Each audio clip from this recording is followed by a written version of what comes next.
नारायणं नमस्कृत्य नरं चैव नरोत्तमं देवीं सरस्वतीं व्यासं ततो जयमुदीरयेत्।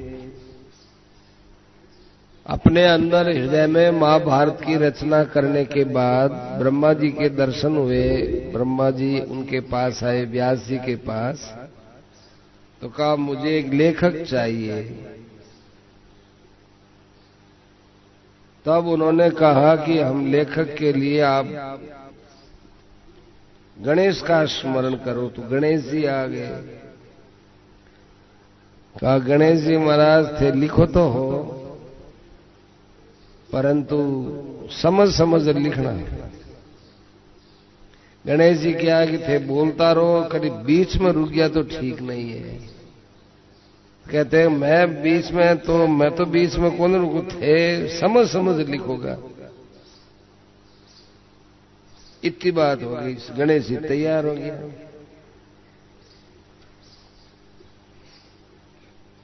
तो कई श्लोक ऐसे कूट श्लोक दे देते थे, किसी को पता नहीं चलता। वो अभी भी श्लोक ऐसे हैं, वो उनको या तो व्यास जी जानते हैं या गणेश जी जानते हैं, और या शुको वेत्ती सुखदेव जी महाराज जानते हैं।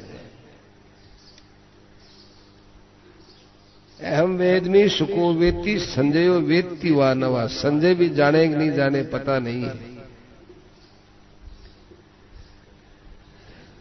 बड़े बड़े पुण्यों का जो कर्म है, वो कर्म महाभारत के पढ़ने से होता है।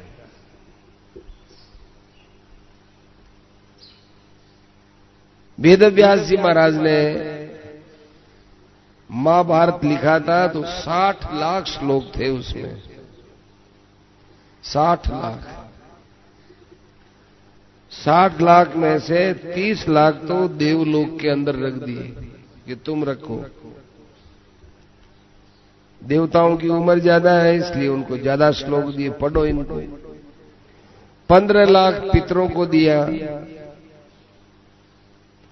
14 लाख उन्होंने गंधर्वों को दिया, और 1 लाख श्लोक है वो मनुष्यों के लिए रखा। 60 हो गया ना, 30, 15, 14 और 1, 60 श्लोक।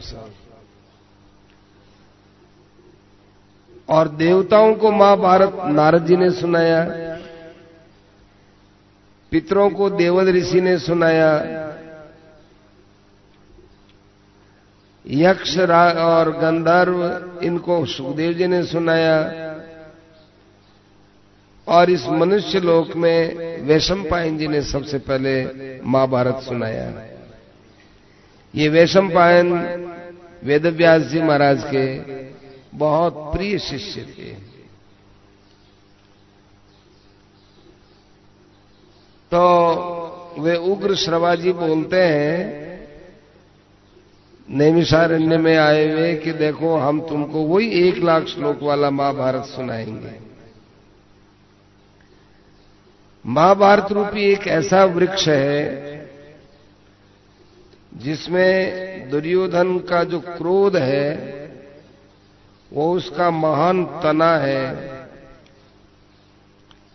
कर्ण है वो उसका शाखाओं में से है, दुशासन है वो उसका फल पुष्प है, और जड़ है वो धृतराष्ट्र की मूर्खता है। पांडवों के लिए जड़ भगवान कृष्ण है। युधिष्ठिर का जो धर्म है वो तना है, और भीमसेन ये उसकी शाखा है, नकुल और सहदेव ये पुष्पफल है, अर्जुन है वो स्कंद है। इस प्रकार से ये बात है। पांडवों की उत्पत्ति दिव्य है। जब महाराज पांडु वन में चले गए थे, तब उन्होंने मृग का शरीर धारण किए हुए एक ऋषि के बाण लगा दिया। एक ऋषि थे जिन्होंने मृग शरीर धारण किया था, बाण लगा दिया। तो उन्होंने कहा कि जब आप भी अपने स्त्री के पास जाओगे तो आपकी मृत्यु हो जाएगी। इसलिए महाराज पांडु की 2 पत्नियां थी, दोनों पत्नियों से दिव्य सृष्टि पैदा हुई, धर्मराज जी से, वायु से और इंद्र से। कुंती के यहां युधिष्ठिर, भीमसेन और अर्जुन पैदा हुए, और अश्विनी कुमारों ने माद्री के यहां नकुल और सहदेव के रूप में जन्म लिया।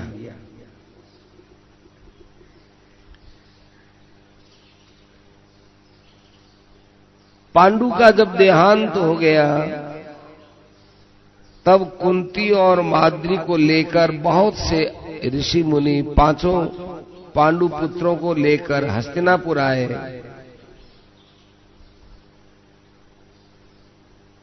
और आकर के उन मुनियों ने धृतराष्ट्र और उसके पुत्रों से कहा कि ये महाराज पांडु के पुत्र हैं, आपको इनका पालन करना चाहिए। हे धृतराष्ट्र, आपने इन पांडु का राज्य लिया है, तो इनके पुत्रों को भी आपको स्वीकार करके इनको योग्य बनाना चाहिए। धृतराष्ट्र को ये बात अंदर से अच्छी नहीं लगी। बहुत से कौरव कहने लगे कि क्या पता पांडु के बेटा है कि नहीं, क्या पता ये कौन है। ऋषि तो इतना कह करके अदृश्य हो गए, और वे लोग आपस में पांडवों के बारे में तरह तरह की अनर्गल बातें करने लगे। देवताओं ने आकाशवाणी से कहा कि इनके उत्पत्ति के विषय में कोई संदेह नहीं होना चाहिए। निस्वनस तुमलो भवत, बहुत बड़ी ध्वनि हुई, ये पांडव हैं, आप लोगों को विश्वास करना चाहिए। इतने में ही आकाश में से खूब फूल वृष्टि हुई, आकाश में शंख दुंदुभियां बजने लगी। तो फिर उसके बाद सबको विश्वास हो गया, और सारे हस्तिनापुर के लोग बड़े आनंदित हो गए कि बड़ा अच्छा हुआ। इस प्रकार से युधिष्ठिर वगैरह सब वहां पर रहने लगे। युधिष्ठिर जी का व्यवहार बड़ा ही अनुकूल था। भीमसेन धैर्य में बड़े प्रसिद्ध कहलाने लगे। अर्जुन धनुर्विद्या में श्रेष्ठ हो गए। नकुल और सहदेव अपने गुरुजनों की सेवा में बहुत बड़ा नाम कमा चुके थे। आगे चलकर द्रौपदी के साथ इनका विवाह हुआ। उनका तेज धीरे धीरे बढ़ने लगा। फिर वे रासु यज्ञ के अंदर बहुत बड़े नाम को, बहुत बड़े यश को प्राप्त हुए। सब देश देशांतर के राजा लोग वहां आए। भगवान वासुदेव भी वहां थे। चेदिराज शिशुपाल को उसी राजसु यज्ञ में भगवान ने सद्गति प्रदान की थी। उसके बाद भगवान ने पांडवों का पूरा समर्थन किया। जरासंध का वध हुआ, और भी बहुत से वध हुए। राजसु यज्ञ में दुर्योधन के मन में पांडवों के ऐश्वर्य को देखकर बड़ी जलन हो गई। वहां जितना सोना, मणि, रत्न, गाय, हाथी, घोड़े और बड़े बड़े वस्तुएं आती थी, वो सब की सब दुर्योधन की देखरेख में वहां रखी जाती थी। दुर्योधन अंदर ही अंदर जल घुलने लग गया। राजसूय यज्ञ की समाप्ति के बाद मयासुर के द्वारा बनाई हुई सभा के अंदर जब दुर्योधन प्रवेश करता है तो वह माया से मोहित होता है। उसको जल में थल का, थल में जल का, प्रकाश में अंधेरे का, अंधेरे में प्रकाश का भ्रम होता है। उस समय भीमसेन उनकी खूब हंसी उड़ाते हैं, लेकिन भगवान वासुदेव भीमसेन को मना नहीं करते हैं। एक तरफ पांडवों का ऐसा ऐश्वर्य और दूसरी तरफ भरी सभा के अंदर दुर्योधन का अपमान, इसे दुर्योधन कभी सहन नहीं कर सका और वो ईर्ष्या के अंदर जला हुआ हस्तिनापुर लौट आया, उदास रहने लगा। धृतराष्ट्र ने पूछा, तुम उदास क्यों हो? तब उसने अपने हृदय की जलन की बात कही और फिर जुआ खेलने की तैयारी रची गई। भगवान वासुदेव को उस समय बड़ा क्रोध आया कि जुआ खेलकर, छलकर पांडवों के साथ अन्याय होता है, लेकिन भगवान कुछ इस बात के लिए रुक गए कि चलो विवाद बढ़ते बढ़ते अंत में एक सही निर्णय पर आएगा। भगवान उस द्यूत विद्या में पांडवों को रोकने के लिए नहीं आए। यदि वे वहां आते और पांडव द्यूत विद्या से विरत हो जाते, द्यूत नहीं खेलते, तो भगवान का मनचाहा काम नहीं होता। इसलिए भगवान आगे की बात जानते ही हैं। भगवान सबका संहार करना चाहते थे। यद्यपि भीष्म, द्रोण, विदुर इन सब ने द्यूत का निषेध किया था, परंतु फिर भी इसको कौन टाल सकता था। अंत में युद्ध हुआ, पांडव लोग विजयी हुए। एक दिन की बात है, अपने पुत्रों के मरने पर खूब विलाप करने वाला धृतराष्ट्र अपने अत्यंत आत्मीय संजय को हृदय से कहने लगा, हे संजय, तुम सब मिलकर के मुझे दोष देते होंगे कि धृतराष्ट्र ने इस प्रकार से पुत्रों का पक्ष लेकर पुत्रों का नाश किया है। हे संजय, तुम बड़े बुद्धिमान हो, तुम बुद्धिमानों के द्वारा आदरित हो, इसलिए मैं तुम्हें अपनी बात कहता हूं। मैं इस युद्ध को कभी नहीं चाहता था और आज हमारे कुल का नाश हो गया, उसमें मुझे कोई प्रसन्नता नहीं है। मैं हृदय से कहता हूं, हे संजय, मेरे हृदय में अपने पुत्रों और पांडवों के प्रति कोई अंतर नहीं था।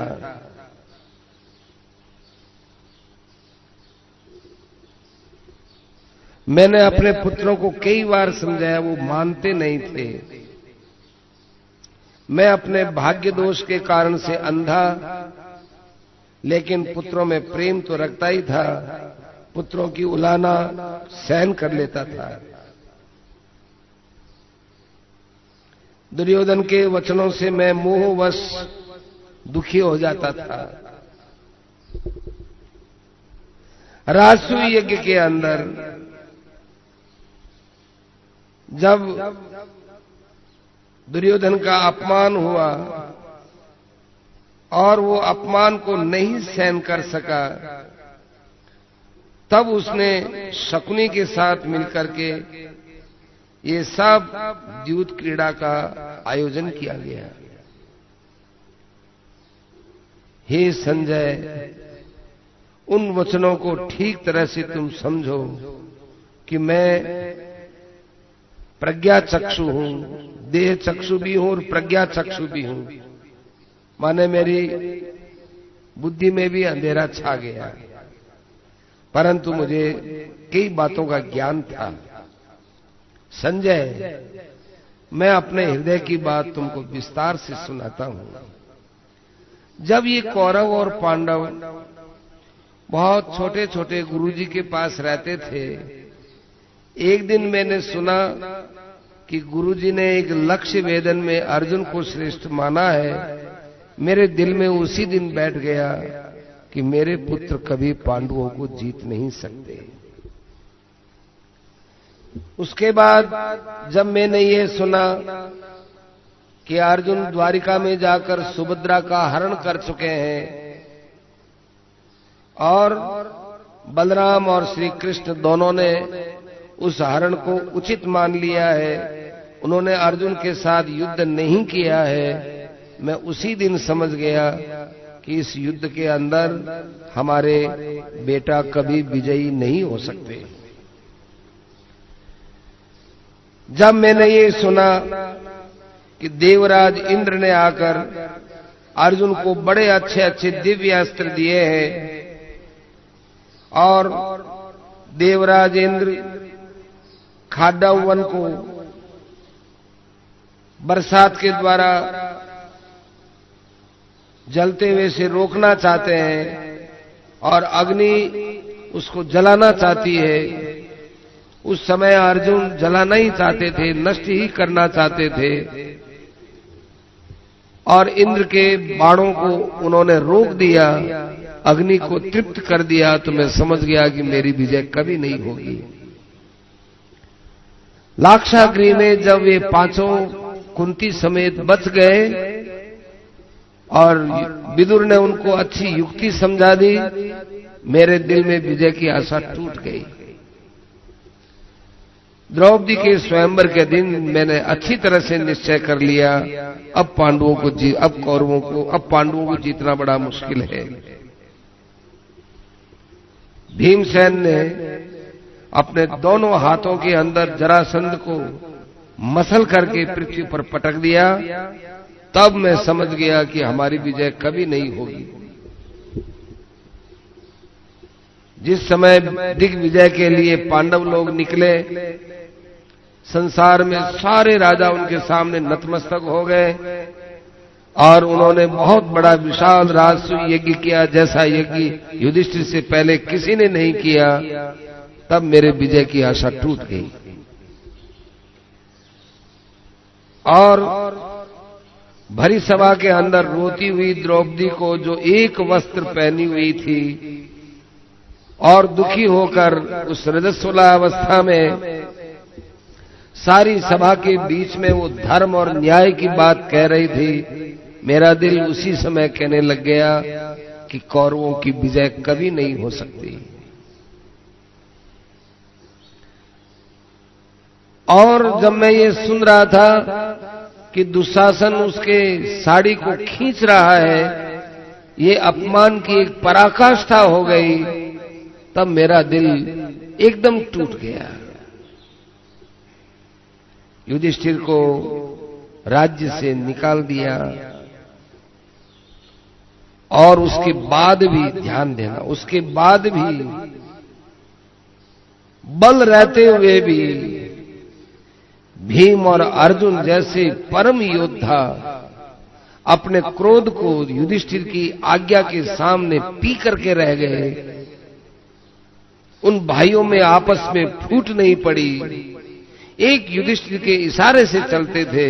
मैं समझ गया कि अब किसी प्रकार से हम लोगों की विजय नहीं हो सकती।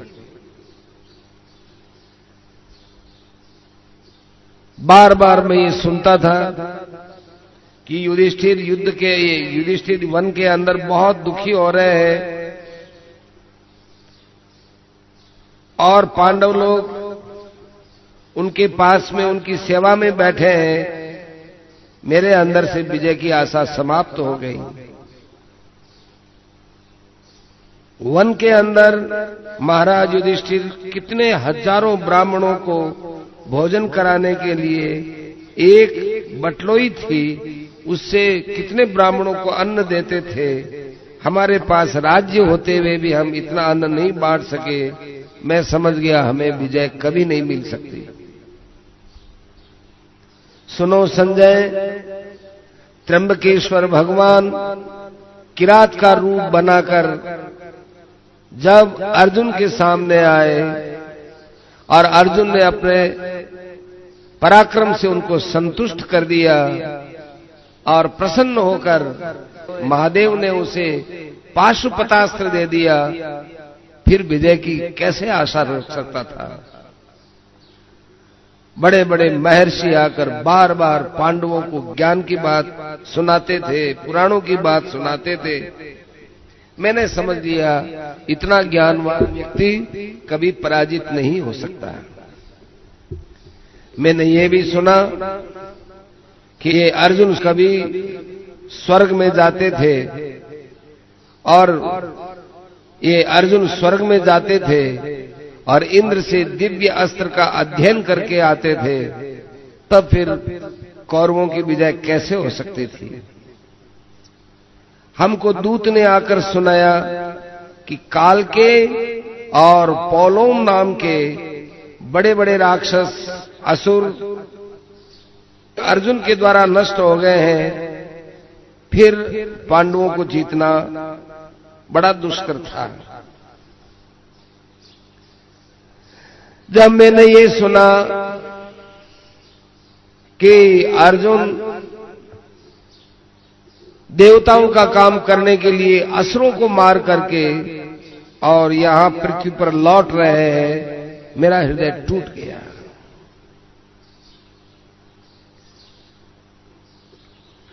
एक बार लोमस ऋषि ने 5 पांडवों को तीर्थ यात्रा के अंदर घुमाया और सारे तीर्थों का पुण्य फल प्रदान कर दिया।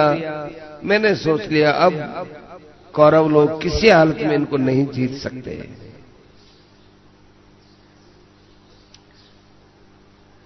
जब मैंने ये सुना कि मेरे पुत्र कर्ण के कहने पर घोष यात्रा के लिए जा रहे हैं और वहां गंधर्वों ने मेरे पुत्र को बंदी बना लिया और वहां जाकर अर्जुन ने उनको छुड़ाया, तब मैं समझा कि ये कैसे पांडवों के साथ युद्ध करके इनको जीत सकते हैं। मुझे फिर किसी ने ये भी बताया कि साक्षात स्वयं धर्मराज यक्ष के रूप में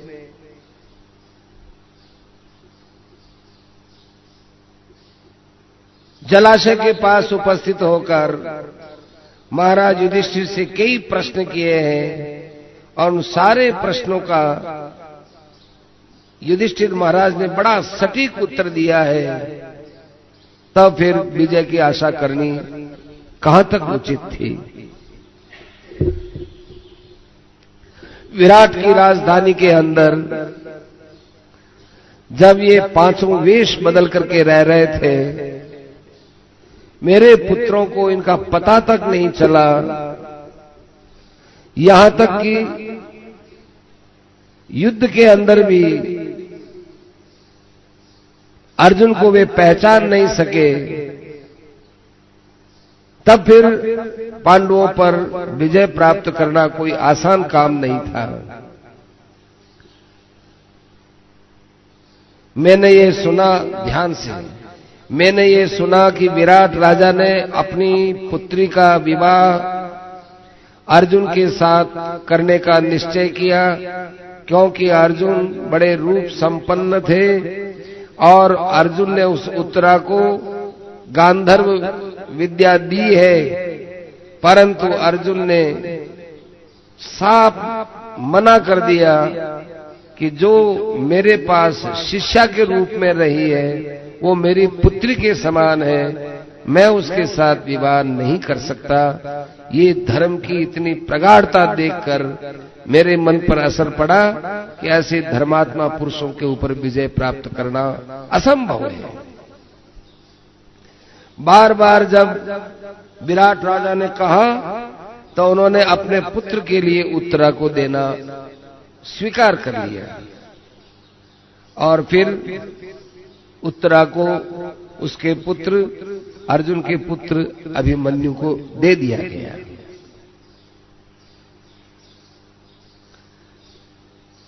युधिष्ठिर महाराज से राज्य छीन लिया गया था।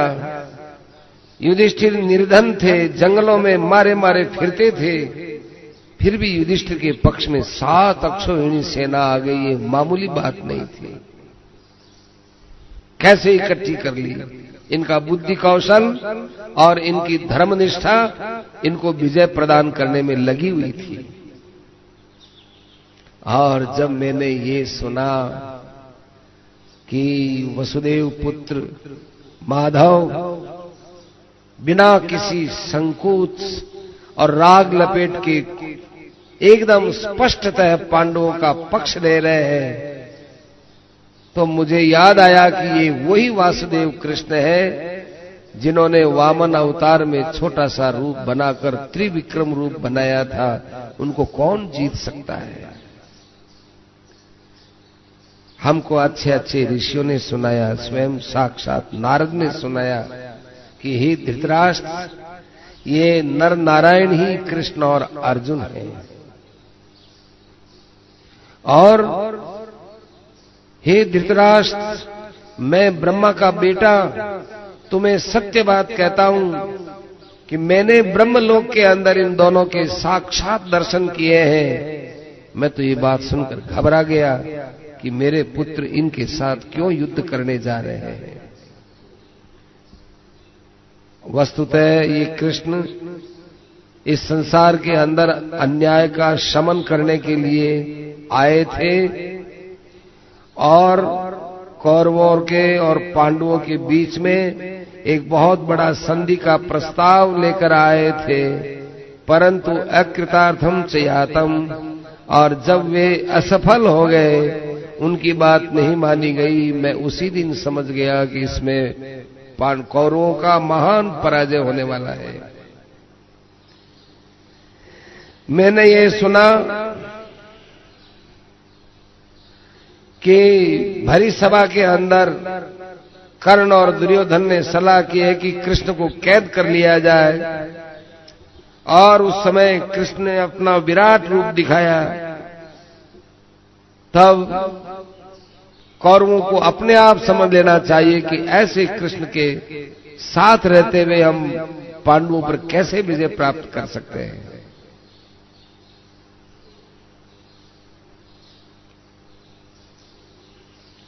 हस्तिनापुर से विदा होते समय भगवान कृष्ण अपनी भुआ कुंती से मिली और अपने भतीजे को देखकर कुंती रो पड़ी। उस समय में कृष्ण भगवान ने कुंती को जो आश्वासन दिया, उस आश्वासन के कारण से हम समझ गए कि तदा नासंसे विजयाय संजय। हे संजय, हमारी विजय किसी हालत में नहीं हो सकती। मैंने ये भी सुना कि भगवान कृष्ण पांडवों के मंत्री जैसे काम कर रहे हैं और युद्ध के अंदर शांतनु पुत्र भीष्म और द्रोणाचार्य ये विजयी होने का आशीर्वाद दे रहे हैं। उन पांडवों को फिर कौन जीत सकता था? जिस दिन कर्ण ने अहंकार के अंदर आकर भरे युद्ध में कह दिया कि जब तक भीष्म यहां सेनापति रहेंगे मैं युद्ध नहीं करूंगा, मैं समझ गया कि अब किसी हालत में पांडवों को नहीं जीता जा सकता है। जहां ये 3 चीज रहेंगी वहां संसार में कौन जीत सकता है? एक वासुदेव कृष्ण, दूसरा अर्जुन और एक गांडीव धनुष। ये तीनों बड़े शक्तिशाली हैं, इनको जीतना बड़ा मुश्किल है। एक बार मेरे मन में थोड़ी सी प्रसन्नता हुई कि अर्जुन युद्ध छोड़कर रथ के पिछले हिस्से में जाकर बैठ गया है और वो युद्ध नहीं करना चाहता है। लेकिन फिर कृष्ण ने जो उसको उपदेश दिया और अपने शरीर के अंदर सारे लोगों के दर्शन कराए, तब मैं समझ गया कि अब पांडवों को जीतना दिवा स्वप्न है, किसी हालत में संभव नहीं है। मैंने सुना कि 10,000 योद्धाओं का नाश करने वाले भीष्म ने पांडवों के 5 में से एक को भी नष्ट नहीं किया है। मैंने सोचा कि अब पांडवों को कौन जीत सकता है।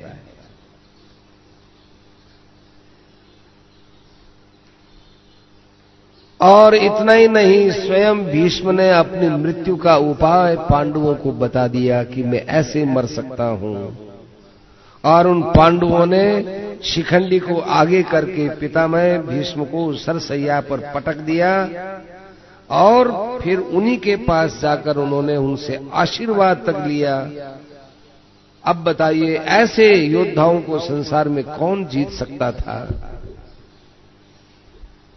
पितामह भीष्म को सरसैया पर पड़ने के बाद शरीर में से जब बहुत खून निकल गया, उनको बहुत जोर से प्यास लगी, तो पानी के लिए अर्जुन ने पृथ्वी को फाड़ करके भूमिम भित्वा तर्पितम तत्र भीष्मम एक धारा निकालकर सदा के लिए मुख के अंदर उस धारा को प्रवेश करवा दिया। ये कितने बड़े आश्चर्य की बात थी।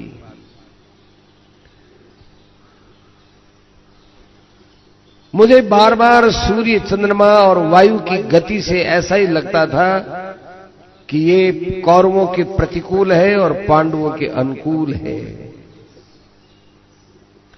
द्रोणाचार्य कितने बड़े योद्धा थे। उन्होंने अनेक प्रकार के युद्ध कौशल बताए। न पांडवान श्रेष्ठतराम निहंती, लेकिन 5 पांडवों में से किसी पर भी बाण तक नहीं लगाया। पांडव दुर्जय थे, उनको कोई जीत नहीं सकता था। तब मैं समझ गया कि गुरुजनों की इनके ऊपर अपार कृपा है, ये नहीं जीते जा सकते। एक अर्जुन ने संसप्तकों को जाकर नष्ट कर दिया। और जब मैंने ये सुना कि द्रोणाचार्य ने एक बहुत बड़ा दुर्भेद्य युद्ध के अंदर चक्रव्यूह की रचना की है और उसमें अभिमन्यु ने प्रवेश किया है, मैं समझ गया कि अभिमन्यु छोटी अवस्था में 16 वर्ष की अवस्था में इतने बड़े चक्र का भेदन करने वाला जिस पक्ष में रहता हो उसको जीतना बड़ा मुश्किल है।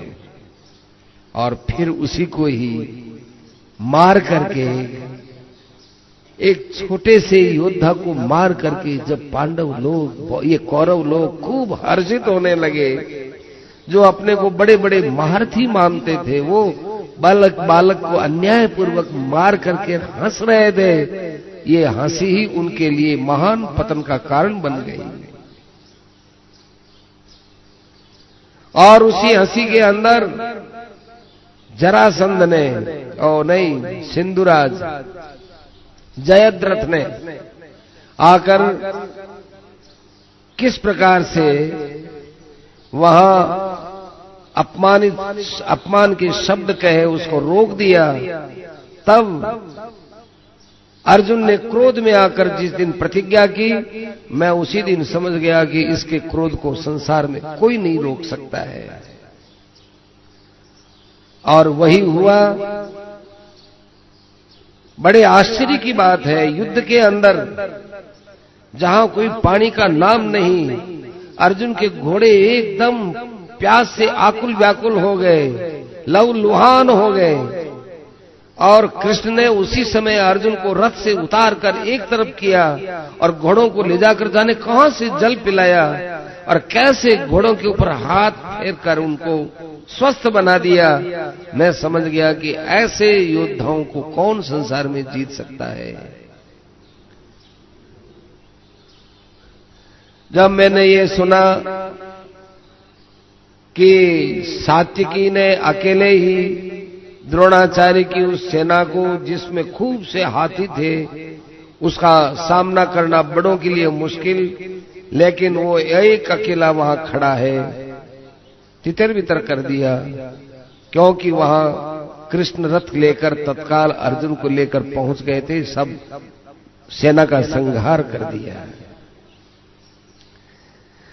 मैंने सुना कि भीमसेन और कर्ण का घमासान युद्ध हुआ और उस युद्ध के अंदर भीमसेन को पराजित करने के बाद कर्ण ने केवल अपने धनुष की नोक से भीम के छाती पर इतना सा चिन्ह करके उसको छोड़ दिया। ये क्या है? शत्रु को क्यों छोड़ दिया, हम समझ नहीं सके। ये तो अब समझ में आता है कि भीम कर्ण का छोटा भाई था। द्रोणाचार्य, कृपाचार्य, कृतवर्मा, अश्वत्थामा,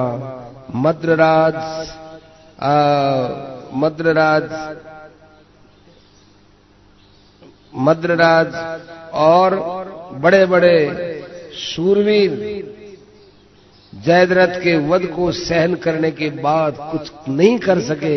हम समझ गए कि इन पांडवों को संसार में कोई नहीं जीत सकता है। विचार करो संजय, कर्ण के पास एक कैसी अमोघ दिव्य शक्ति थी। वो शक्ति घटोत्कच के ऊपर प्रयोग कर दी गई, जिसका प्रयोग कभी अर्जुन के लिए करने के लिए उसने अपने पास रख रखी थी। कर्ण और घटोत्कच का जब युद्ध हुआ और उस युद्ध के अंदर कर्ण की सेना पर घटोत्कच भारी पड़ा, तब उस शक्ति से घटोत्कच को मारा गया। घटोत्कच को मारा गया। तब मैं